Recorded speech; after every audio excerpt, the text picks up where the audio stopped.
Olá! Ao celebrarmos a festa de Corpus Christi, a gente de novo retoma temas muito importantes relacionados à questão da celebração da Eucaristia, né? Hoje quero trabalhar com vocês 3 coisas muito pontuais sobre a questão da celebração da Santa Missa. A primeira coisa é lembrar aquilo que o Concílio Vaticano II já nos chamou a atenção. A plena, a ativa e a consciente participação de todo o povo na celebração da Eucaristia.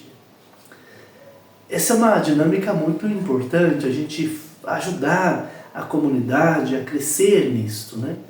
Porque como que o povo pode chegar a esta plena, a esta ativa e a esta consciente participação na Eucaristia? Primeiramente, podemos pensar que cada gesto, cada atitude, ela deve ser acompanhada também de um sentido teológico. Tudo que se faz na celebração, todos os gestos que se faz, todas as atitudes que se tem um sentido teológico, né? Por exemplo, quando a gente celebra o ato penitencial, pedimos que Deus nos dê a graça de participar dignamente daquele mistério, perdoando nossos pecados, né? Nos dando a graça do perdão. E batemos no peito. O bater no peito significa ali, um sentido mesmo de penitência, de contrição. Então o gesto externo de bater no peito, com uma atitude interior de contrição, expressa o sentido teológico daquele momento. Quando chegamos à proclamação das leituras, a gente se senta e depois do Evangelho a gente se levanta, mas são gestos também externos de se sentar, de se levantar para o Evangelho, sentamos novamente para ouvirmos as homilias, né, a homilia em cada celebração. Então são atitudes também importantes. Interiormente estamos trazendo uma espiritualidade litúrgica que faz com que a gente tenha aquele gesto para expressar também o sentido teológico. A gente vai ouvir a palavra de Deus, vai acolher a palavra de Deus, é Deus que nos fala. No Evangelho é o próprio Jesus que nos fala e nos ensina. Então essa atitude interior, esse gesto externo, expressam também esta consciência do significado do momento, né? Aquilo que é o que está acontecendo de fato, Deus falando conosco. Assim também outros momentos da celebração, na oração eucarística ficamos de pé para podermos celebrar o mistério da Eucaristia, em que Deus realiza para nós o mistério da salvação, atualizando, né, no mistério eucarístico a cruz e ressurreição de Jesus, este sacramento celebrado, que torna atual para nós hoje, pela força do Espírito Santo, o mistério que nos salva. Então a gente recebe, de fato, ali, né, essa graça e o corpo e sangue de Jesus, que estão presentes no altar, que será para nós alimento de vida eterna. Então esse sentido teológico também, esse momento, nos faz reverentes diante dele, com atitudes e consciência. Mas a participação ainda plena, ativa e consciente do mistério exige da Assembleia toda celebrante que cante junto, que responda junto às orações, naqueles momentos que é preciso dizer, né, alguma coisa, o amém, uma resposta da oração eucarística, ou um canto, a resposta do salmo, que toda a Assembleia faça com consciência e com amor e com vontade, tornando aquele momento celebrativo mais bonito, mais vivo ainda. Tudo isso porque temos consciência do mistério que estamos celebrando. Então não só assistimos à celebração, mas a gente de fato vive a celebração. Mas quero tocar em 2 pontos ainda muito importantes. O primeiro, como que nós devemos receber a comunhão? Bom, a igreja nos dá 3 modos, nos deixa livres, né? Cada fiel pode escolher pode escolher comungar recebendo a Sagrada Comunhão na mão e recebendo depois, né, levando à boca e comungando, ou ajoelhados, e o próprio presidente da celebração, ou o ministro, ou o padre, né, dá a comunhão na boca da pessoa, ou também em pé, mas recebendo também na boca a comunhão. São os 3 modos que a Igreja nos permite realizar. Mas eu queria chamar a atenção para uma coisa. Como que era lá no começo da Igreja? Eu trouxe aqui um papel em que eu apresento uma fala de São Cirilo, que foi bispo em Jerusalém, por volta do ano 340. E esse bispo, ele falou uma coisa muito importante lá no começo da Igreja. Ele falou assim, preste atenção. Quando te aproximares do altar, não vás com as palmas das mãos estendidas, nem com os dedos separados, mas faz com a mão esquerda um trono, uma vez que ela vai receber o Rei. E recebe o corpo de Cristo na cova da mão, dizendo amém.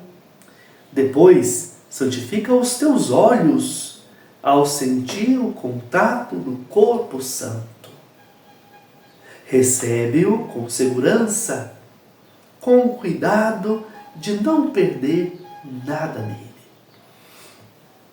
Pois se te caísse alguma coisa, seria como se tivesse perdido um dos teus membros. E diz-me, se alguém te tivesse dado umas aparas de ouro, não as guardarias com todo cuidado, decidido a nada perder e a ter que sofrer essa pena?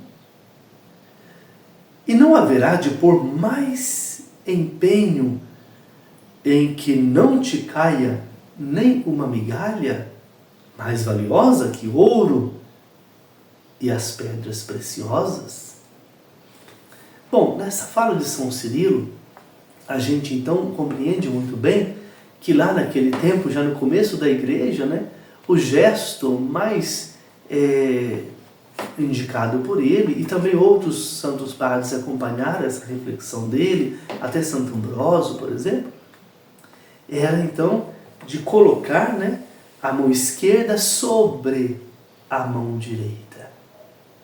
E colocando a mão esquerda sobre a mão direita, a pessoa recebe na sua mão, nessa cova da mão, o corpo do Senhor. Cuidadosamente, pega e comunga. Muito bem.